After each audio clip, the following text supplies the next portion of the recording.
معزز سامعین گرامی قدر، سیرت کے باب میں آپ کے سامنے حضرت بلال کی خانہ کعبہ کی چھت کے اوپر ابھرتی ہوئی آذان اور اسلام کا طلوع ہوتا ہوا سورج اور ایک مدھر آواز، ایسی آواز کہ جس کو سن کر قریش مکہ کے دل پلٹ رہے تھے، ان لوگوں کی مخالفت کی، ان کے ساتھ جنگیں کی، ان کے خلاف ہتھیاروں کو اٹھایا، جو آج خانہ کعبہ کی چھت کے اوپر کھڑے ہو کر اللہ اکبر کی صداؤں کو بلند کر رہے ہیں۔ رسول اللہ صلی اللہ علیہ وسلم کے پاس اس فتح کے بعد بہت سے لوگ آئے، آ کے بیعت کرنا شروع کی۔ بعد نے آ کے یہ بھی کہا ہم مہاجر ہو کے آپ کے پاس آئے۔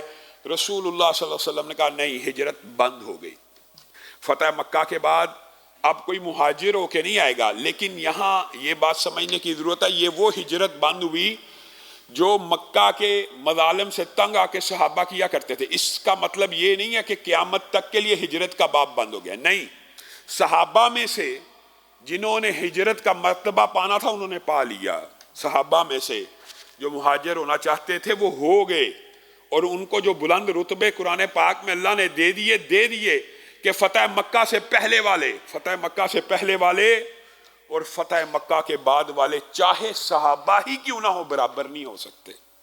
فتح مکہ سے پہلے والے مہاجر ہیں، انہوں نے مکہ کو چھوڑا ہے، انہوں نے گھر بار کو چھوڑا ہے، وہ مدینہ کی طرف آئے ہیں، ہر چیز کو قربان کر کے ان کا درجہ ایک درجہ بعد میں اسلام قبول کرنے والوں سے ہمیشہ بڑا رہے گا۔ لیکن حقیقت بات یہ ہے کہ بعد میں فتح مکہ کے بعد بھی کچھ ایسے صحابہ نے اسلام کو قبول کیا، اگر آج ہی موقع ملا اس کی طرف بڑھیں گے، کہ جنہوں نے بہت زیادہ پھر کارنامے سر انجام دیے اور مسلمانوں کے جرنیل اور سپہ سالار بن گئے۔ سب سے پہلا فتح مکہ کے بعد رسول اللہ صلی اللہ علیہ وسلم نے جو مہم بھیجی، اس کی قیادت حضرت خالد ابن ولید کے ذمے کی۔ حضرت خالد ابن ولید کے ساتھ رسول اللہ صلی اللہ علیہ وسلم کا محبت کا اور پیار کا ایک عجیب تعلق قائم ہو چکا تھا۔ رسول اللہ صلی اللہ علیہ وسلم کسی بھی اہم مارکے کا کوئی پیش آتا تو حضرت خالد ابن ولید کو بھیجتے۔ بنو جذیمہ کی طرف بھی حضرت خالد ابن ولید کو بھیجا۔ حضرت خالد ابن ولید جب 30 سواروں کے ساتھ اسلحہ لے کے ان کے سر کے اوپر پہنچ گئے تو انہوں نے ہتھیاروں کو بلند کیا، تو حضرت خالد ابن ولید نے ان کو کہا اللہ کے بندو اب بھی ہتھیار اٹھاتے ہو، مکہ فتح ہو گیا، خانہ کعبہ کے اوپر اذانیں مفہوم یہ دی گئیں، قریشیوں نے اسلام قبول کر لیا، تم کس کھیت کی مولی ہو، تم اسلام کیوں نہیں قبول کرتے؟ ان میں سے ایک شخص نے کہا اگر ہم تلواریں رکھیں گے پھر بھی قیدی بن جائیں گے اور پھر یہ ہماری گردنیں مار دیں گے، تو ہم تلواریں نہیں رکھیں گے۔ اس کو سمجھایا، اس سے مذاکرات کیے، اگر تلواریں رکھ دو گے، امان میں آ جاؤ گے تو تمہیں کچھ نہیں کہا جائے گا۔ جب سارے کے سارے بنو جذیمہ کے قبیلے نے تلواروں کو رکھ دیا اور قیدی بندہ منظور کر لیا، تو حضرت خالد ابن ولید نے ان کے سامنے اسلام کو پیش کیا کہ اسلام قبول کر لو، تمہاری جان محفوظ، مال محفوظ۔ تو انہوں نے، عربی تھے، بدو تھے، اسلمنا کی بجائے کیا کہا؟ سبانا، یعنی سابی اس کو کہتے ہیں اصل میں کہ جو بے دین ہو جائے، لیکن ان کا کہنے کا مطلب یہ تھا ہم نے اپنا پرانا دین چھوڑ دیا اور اسلام کو قبول کر لیا، لیکن لفظ اسلمنا نہ کہا۔ حضرت خالد بن ولید کو غصہ آیا اور انہوں نے کہا ان کو قتل کر دو، ابھی بھی دین سے پھر رہے ہیں۔ تو بعض صحابہ ان کا مفہوم سمجھ گئے۔ حضرت خالد بن ولید نے ایک دو کو قتل کیا، صحابہ نے روک دیا، یہ کیا کر رہے ہیں؟ یہاں سبانہ سے مراد بے دین ہونا نہیں ہے، یہاں مراد اسلام قبول کرنا ہے۔ اور ان سے جب پوچھا گیا تو وہ ایک دو مرڈرز کے بعد، قتل ہونے کے بعد، ان کے دل بھی اسلام کے اوپر پھر پوری طرح قائم نہ رہے اور وہ خاموش رہے۔ تو حضرت خالد ابن ولید نے کہا اب بتاؤ ان کو قتل کر دیا جائے سب کو، میں ہر لشکری کو کہتا ہوں جس کے پاس جو قیدی ہے سب کو قتل کر دو۔ حضرت عبداللہ ابن عمر آگے بڑے کہا نہیں کریں گے جب تک رسول اللہ صلی اللہ علیہ وسلم کی بارگاہ میں مقدمہ نہیں چلا جاتا۔ رسول اللہ صلی اللہ علیہ وسلم کی بارگاہ میں مقدمہ آیا، ایسے ہی قیدی لے کے آگے صحابہ نے شکایت کی کہ حضرت خالد ابن ولید نے چند لوگوں کو قتل کر دیا ہے، انہوں نے اسلمہ کی بجائے سبانہ کہا تھا۔ رسول اللہ صلی اللہ علیہ وسلم نے آسمان کی طرف انگلی اٹھائی اور کہا انی ابرأ الیک مما صنع خالد، مراد یہ انی بریئن مما صنع خالد، اے اللہ میں اس عمل سے بری ہوں جو خالد ابن ولید نے کیا۔ حضرت خالد ابن ولید کے دل کو چوٹ لگی، یہ کیا ہو گیا، اتنی بڑی غلطی ہوگی۔ حضرت علی کو کہا جاؤ جتنے افراد قتل ہوئے ان کی دیت کو ادا کیا جائے۔ جب تک وہ راضی نہیں ہوتے، جب تک وہ راضی نہیں ہوتے، مراد یہ دیت 100 اونٹ ہے، اگر وہ 200 مانگے، 300 مانگے، 1000 مانگے، جتنے مانگے ان کو دے دو۔ انہوں نے پھر دیتوں کو بڑھا چڑھا کے مانگا، حضرت علی نے دے دیا اور رسول اللہ صلی اللہ علیہ وسلم نے ان کو راضی کر دیا۔ اور حضرت خالد ابن ولید جو بڑے پریشان اور غم زدہ تھے، ان کی دل جوئی کے لیے رسول اللہ صلی اللہ علیہ وسلم نے یہ تو کہہ دیا، تو حضرت خالد ابن ولید جیسا جرنیل پریشان تھا۔ اور بہرحال اس روایت کے آگے اگر آپ بخاری شریف اور دیگر حدیث کی کتب اٹھائیں، چونکہ بات آئی ہے تو یہ بھی بیان کر دیتے ہیں۔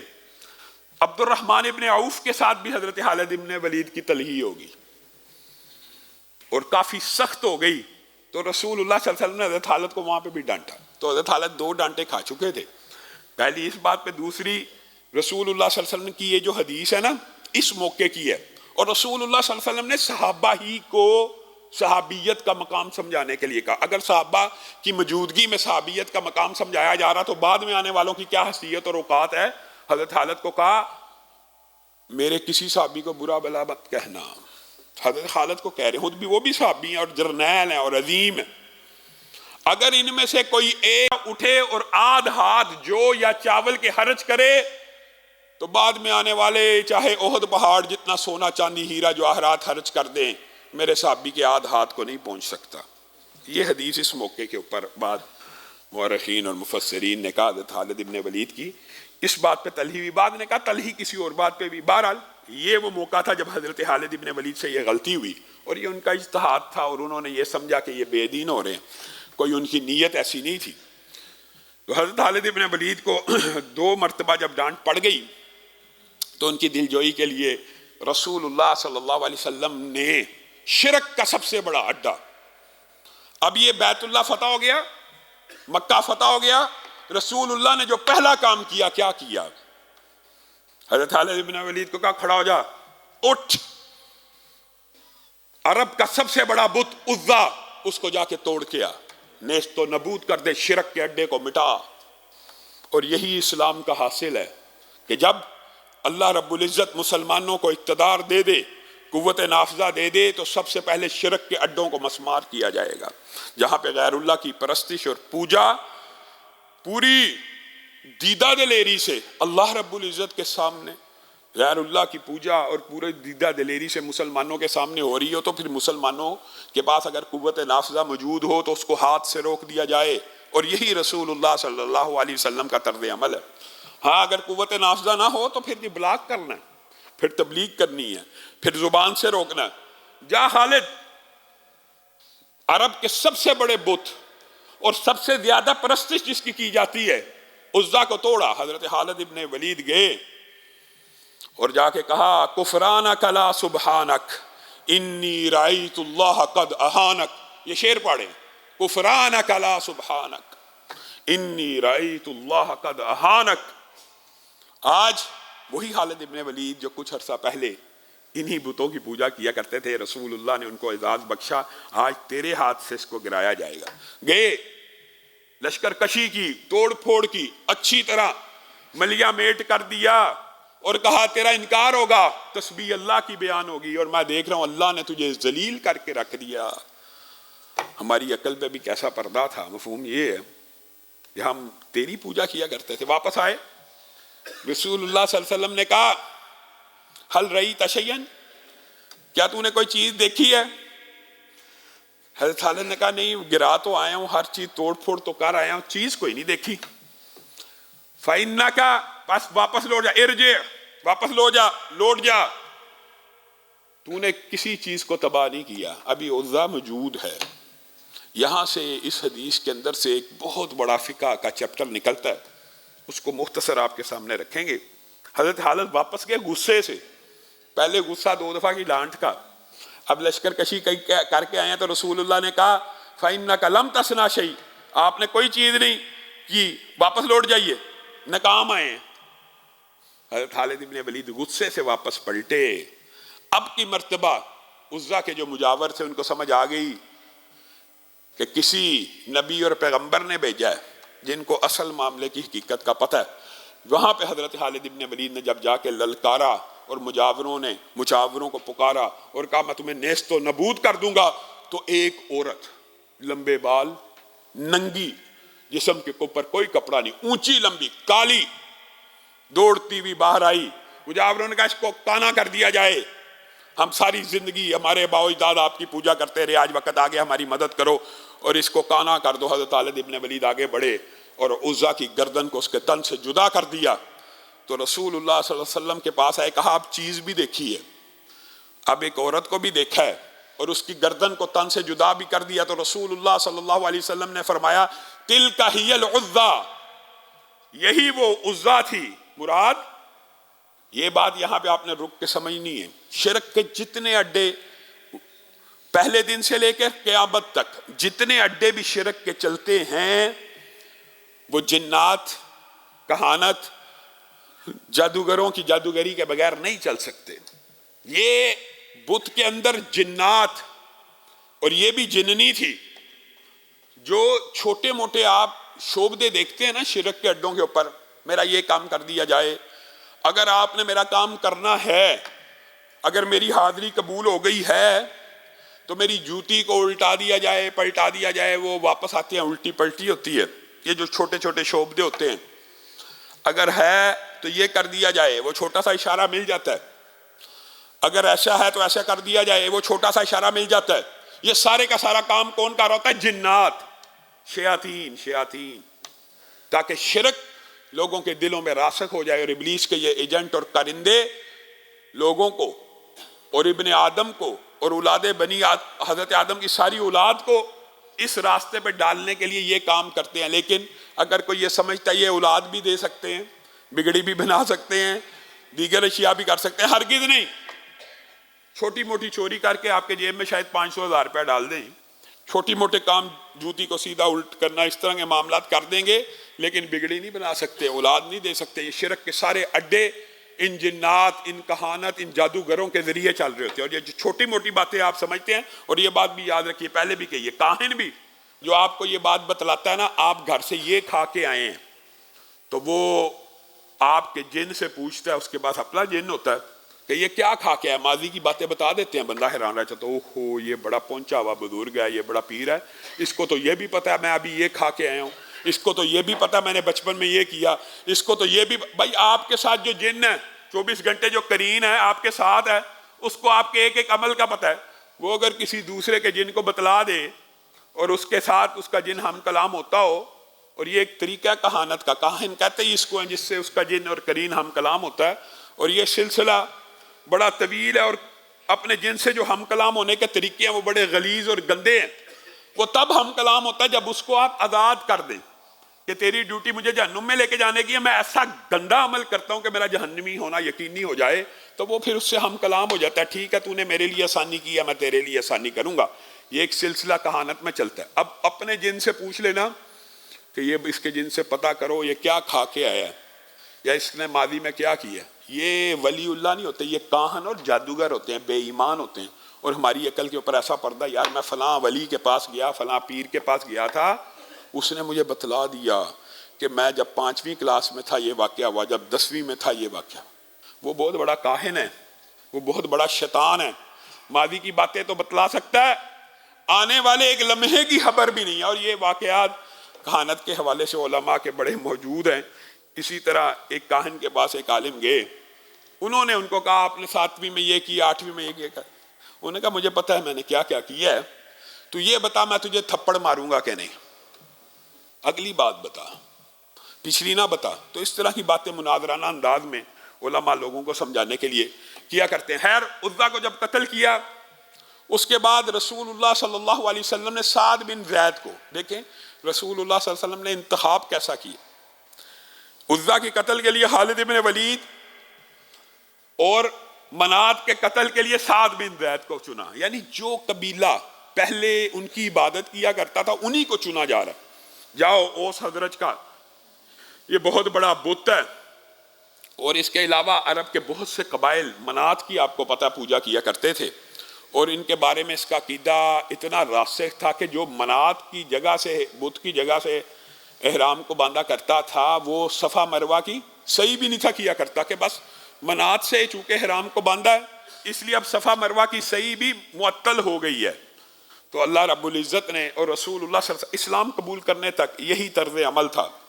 تو رسول اللہ صلی اللہ علیہ وسلم کو جب یہ خبر پہنچی اور عرب کے قبیلوں کا یہ عمل پہنچا کہ منات کے آستان کے اوپر اور بت کدے کے اوپر احرام باندھتے ہیں اور اس کے بعد صفا مروہ کی صحیح نہیں کرتے، صرف طواف کر کے سمجھتے ہیں عمرہ پورا ہو گیا ہے، تو اللہ رب العزت نے بھی قرآن پاک میں آیتوں کو نازل فرما دیا، ان الصفا والمروۃ من شعائر اللہ فمن حج البیت او اعتمر فلا جناح علیہ ان یطوف بہما۔ اللہ رب العزت نے یہاں پہ جو فلا جناح کا لفظ کہا ہے، اور فلا جناح کئی مرتبہ فرضیت کے لیے آتا ہے، یہاں پہ یہ مراد نہیں ہے کہ تم پہ کوئی گناہ نہیں ہے اگر تم صحیح کرو، بلکہ یہاں پہ مراد یہ ہے کہ تم پہ فرض کر دیا گیا ہے کہ جس نے حج کرنا ہے، عمرہ کرنا ہے، وہ صفا مروہ کی صحیح کرے۔ منات کے آستان کے اوپر جا کے صرف احرام پہن لینے سے صفا مروہ کی صحیح ختم نہیں ہوتی۔ سعد بن زید کو بھیجا، وہ منات کے بت کدے کے پاس گئے، ان کے ساتھ بھی یہی ماجرا ہوا، لیکن انہوں نے ایک ہی ضرب کے اندر اور ایک ہی مہم کے اندر واپس نہیں آئے، بت کو توڑا، مجاوروں کو، درختوں کو، اس سارے کے ساری وادی اور بستی کو، شرک کے سارے اڈے کو تباہ کیا۔ تو انہوں نے بھی ایک جننی دیکھی اور ایک عورت کو دیکھا اور اس کا کام تمام کر دیا۔ گویا شرک کے جتنے بھی اڈے ہیں وہ اس بنیاد کے اوپر چل رہے ہوتے ہیں کہ وہاں پہ کوئی نہ کوئی جادوگر جن بیٹھا ہوتا ہے۔ آج بھی شرک کے ہر اڈے میں بعض علماء ان جنات کے مذاہب کو بھی جانتے ہیں کہ فلاں جگہ کے اوپر ہندو جن بیٹھا ہوا ہے، فلاں جگہ کے اوپر سکھ بیٹھا ہوا ہے، فلاں جگہ کے اوپر عیسائی جن بیٹھا ہوا ہے جو لوگوں کو گمراہ کر رہا ہے اور شرک کے اوپر لے کے آ رہا ہے اور لوگوں کے عقیدوں کا بیڑا گرک ہے۔ یہ جنات کے ذریعے سارے کا سارا شرک کا دھندا چلتا ہے۔ منات کو بھی تباہ کیا، پھر سوا بت کی طرف عمر بن العاص کو بھیجا۔ یہ وہی سوا ہے جس کا ذکر قرآن پاک میں حضرت نوح کے بتوں میں سے آتا ہے۔ عرب کے اندر یہ سب سے قدیم بت حضرت نوح کی قوم کا بت ہے، اور قرآن پاک میں سوا کا اور ود کا، یغوث، یعوق، نصر کا سب کا ذکر موجود ہے۔ تو عمر بن العاص کو یہاں پہ بھیجا، وہاں پہ انہوں نے اس بت کدے کو ملیامیٹ کر دیا۔ گویا یہ بتوں کو اور شرک کے اڈوں کو گرانے کا جو سلسلہ رسول اللہ صلی اللہ علیہ وسلم نے فتح مکہ کے فوراً بعد شروع کیا، اس کے اندر ایک سبق یہ ہے کہ جب بھی اسلام غالب آ جائے، جب بھی مسلمانوں کے پاس قوت نافذہ آ جائے، تو اس کے بعد پہلا عمل شرک کو ختم کرنا ہے، ریاست کو شرک سے پاک کرنا ہے۔ اور جو ریاستیں شرک سے پاک کرتی ہیں، پھر اللہ کے جو وعدے ہیں، قولوا لا الہ الا اللہ تفلحو، اگر لا الہ الا اللہ کے پرچم کو اور شرک کے اڈوں کو مٹا دو گے تو کامیاب ہو جاؤ گے۔ تملک العرب والعجم، عرب و عجم کی حکومتیں تمہارے پاؤں کے نیچے آ جائیں گی، زمین خزانے اگلے گی، آسمان رزق کی برکھا برسائے گی آپ کی آنکھوں کے سامنے۔ آپ مشاہدہ کریں 1400 سالہ تاریخ میں جس حکمران نے شرک کے اڈوں کو مٹایا، اللہ تعالیٰ نے اس کی نسل کو عروج دے دیا، اور رزق مسلمان حکمرانوں کا یہ کبھی مسئلہ رہا ہی نہیں۔ یہ آج کل کے حکمرانوں کا مسئلہ، مسلمان حکمرانوں کا مسئلہ کبھی بھی فائنینشل یا معیشت جو ہے سٹیبلٹی نہیں رہی۔ اللہ رب العزت نے زمین سے بھی خزانے اگلے، آسمان سے بھی برکھا برسائی۔ اور یہ پرانی باتیں لوگ کہتے ہیں جی تب خزانے تھے، سونا تھا، اور بھائی پرانے دور میں کم تھا، آج زیادہ جدید دور ہے۔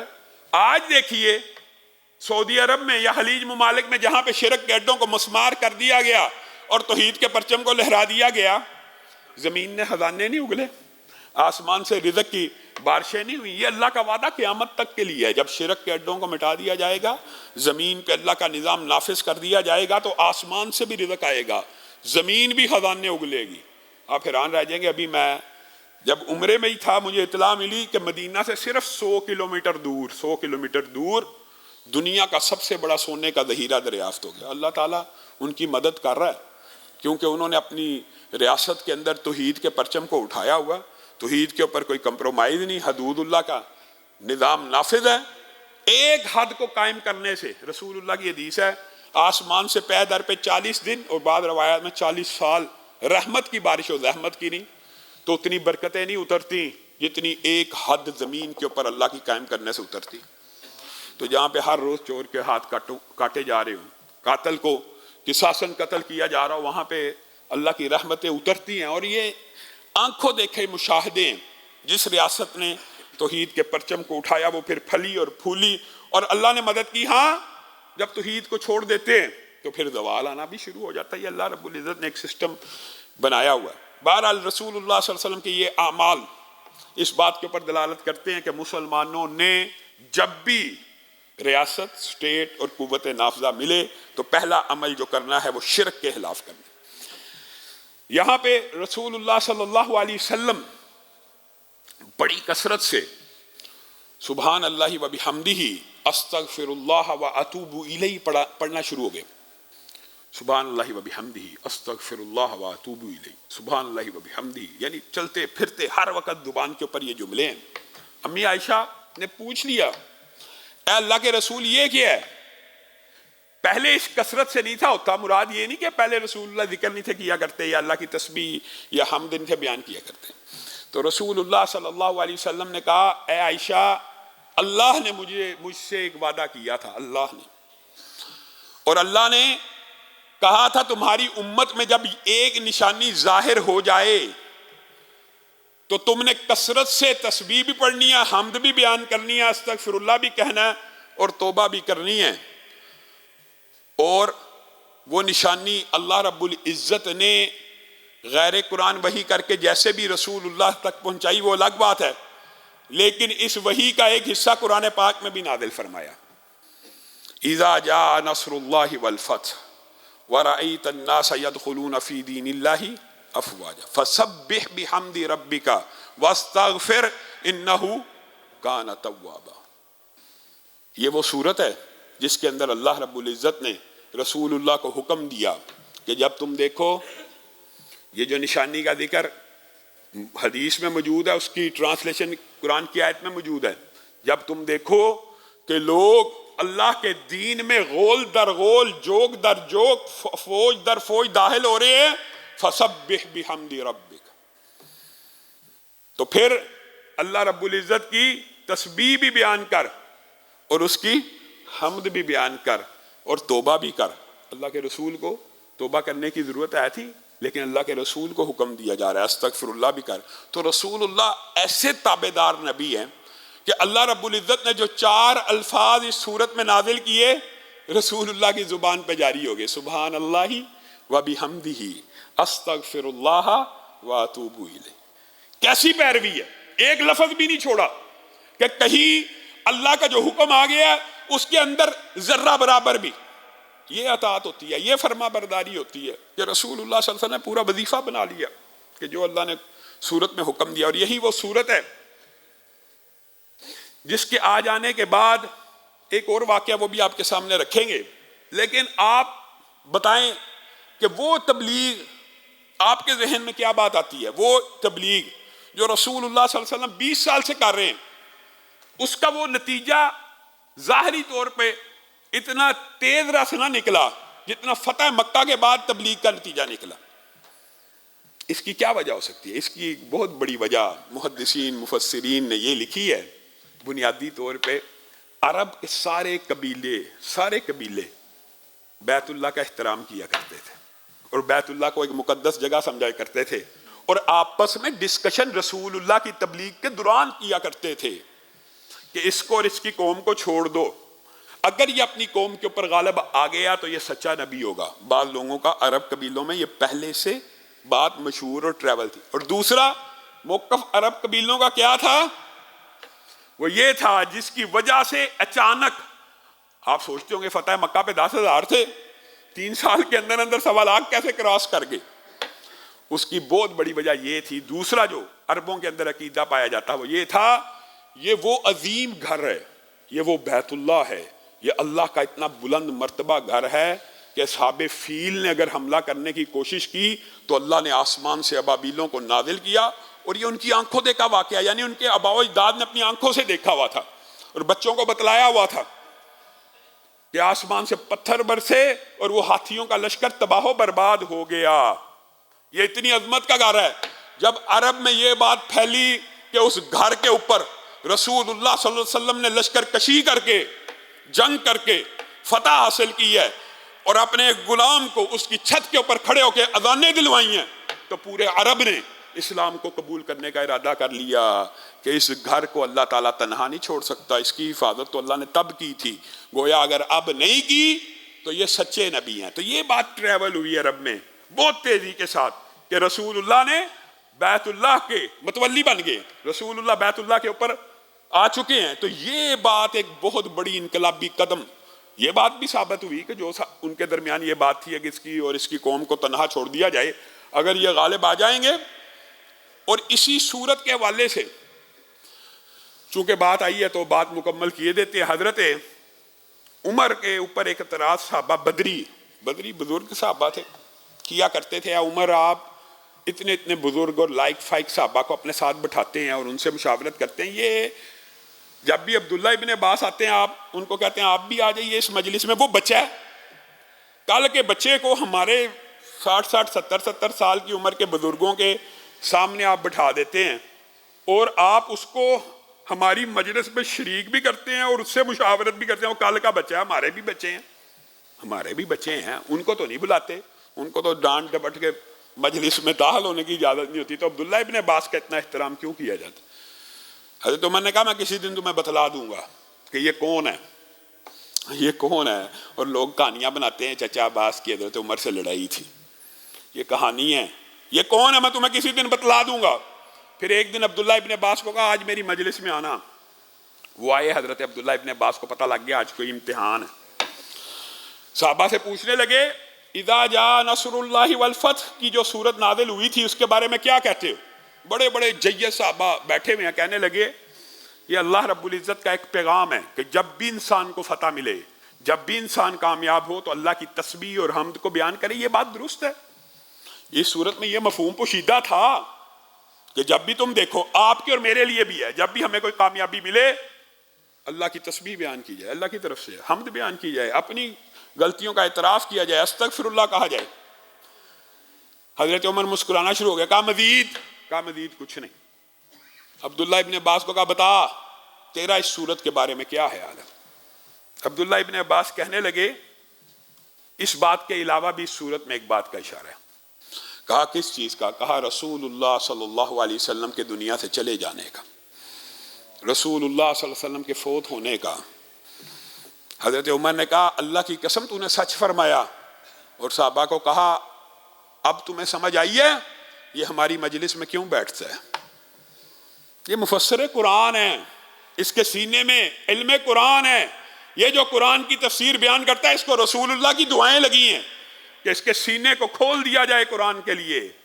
اصل بات یہ ہے کہ یہاں پہ اللہ رب العزت نے رسول اللہ کی پہلے سے ٹریننگ اور تیاری کروا دی، اے محمد صلی اللہ علیہ وسلم جب فتح ہو جائے، جب اللہ کی مدد آ جائے اور تم دیکھو کہ لوگ اسلام میں داخل ہو رہے ہیں، پس میرے پاس آنے کی تیاری کر لو، تمہارا رب پھر تمہارے سے ملاقات کرنا چاہے گا۔ ہاں عبداللہ ابن عباس نے یہ تفسیر بیان کر دی، اور قربان جائیں امت کے سب سے بڑے عالم حضرت ابو بکر پر، حضرت ابو بکر کا بھی اس صورت کے بارے میں یہی عقیدہ تھا۔ جب یہ صورت نازل ہوئی تو لوگ بڑا خوش ہوئے کہ اب فوج در فوج لوگ اسلام میں داخل ہوں گے۔ حضرت ابو بکر کے چہرے کی طرف دیکھا تو رو رہے ہیں۔ کہا آپ کیوں روتے ہیں؟ کہا تمہیں کیا پتا اس صورت میں اگر ایک خوشخبری ہے تو اس صورت میں ہمارے لیے غم کی خبر بھی ہے۔ صحابہ کے لیے تو غم کی خبر تھی، رسول اللہ کے لیے اللہ سے ملاقات ایک خوشی کی خبر تھی، لیکن صحابہ کے لیے ایک لیڈر کا چلے جانا، ایک قائد کا، رہنما کا، نبی کا چلے جانا، حضرت ابو بکر اس صورت کے نازل ہونے پہ زار و کتار رونا شروع ہو گئے کہ اب رسول اللہ صلی اللہ علیہ وسلم کے جانے کا وقت آ گیا ہے۔ اللہ تعالیٰ نے رسول اللہ کو اطلاع دے دی ہے کہ اب آپ کا وقت قریب ہے، اب آپ اللہ کی طرف زیادہ رجوع کریں، دنیاوی معاملات کی بجائے اللہ رب العزت کے سامنے۔ اور رسول اللہ تو پہلے ہی اللہ کے سامنے کھڑے ہونے والے اور اللہ کا خوف کرنے والے اور اللہ سے ڈرنے والے تھے۔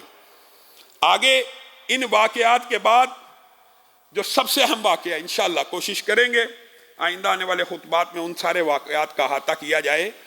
بہت بڑی بڑی شخصیات انہوں نے اسلام کو قبول کیا، جیسے ایک کہتے ہیں نا ریلا چل پڑا اور ایک سوچ اور فکر قبائل کنبے کے خانہ کعبہ کے متولی اور حاکم بن گئے، یہ بندہ سچا ہے۔ یہ ایک عقیدہ جو موجود تھا، اس کی وجہ سے رسول اللہ کے پاس آتے اسلام قبول کرتے۔ ان میں سے جو بڑے جرنیل صحابہ تھے، ان میں سے سہیل بن عمر، صفوان بن امیہ، حارث بن ہشام، اکرمہ بن ابی جہل، سبحان اللہ۔ کئی مرتبہ میں یہ جب باب بیان کرتا ہوں، احد کے مقام کے اوپر بھی آپ کے سامنے رکھا تھا، اللہ رب العزت کی توحید، اللہ کی شان بے نیازی اور اللہ رب العزت کی عطا کا عجیب و غریب بندے کے سامنے منظر آ جاتا ہے۔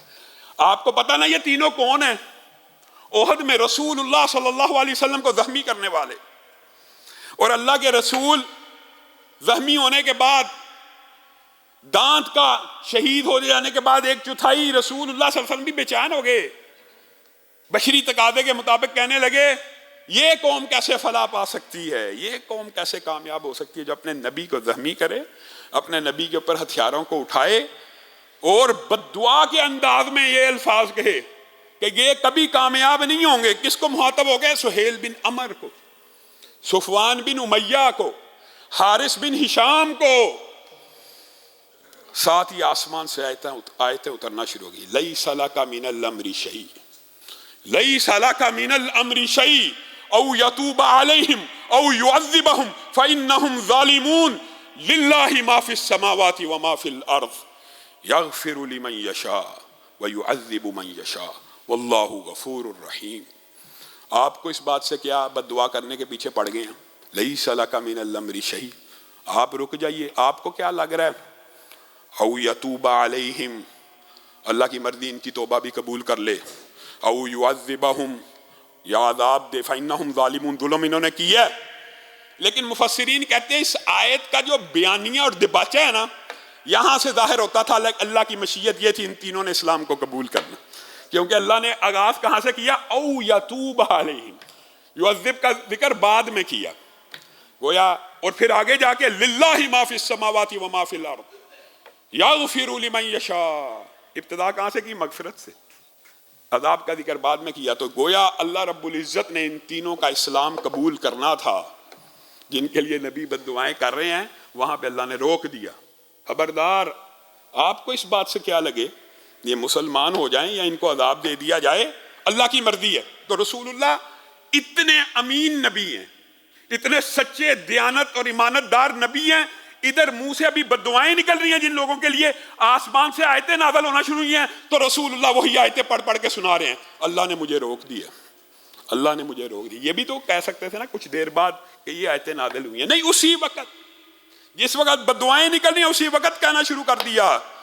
اب یہ بات انسانی نفسیات کے اگر آپ تناظر میں دیکھیں، یہ بڑی مشکل بات ہے کہ آپ کوئی کام کر رہے ہوں اور اس کو درست سمجھ رہے ہوں اور اچانک آپ کو حکم آ جائے اور آپ اقرار کریں نہیں اب میں یہ کام نہیں کروں گا، یہ کام غلط ہے۔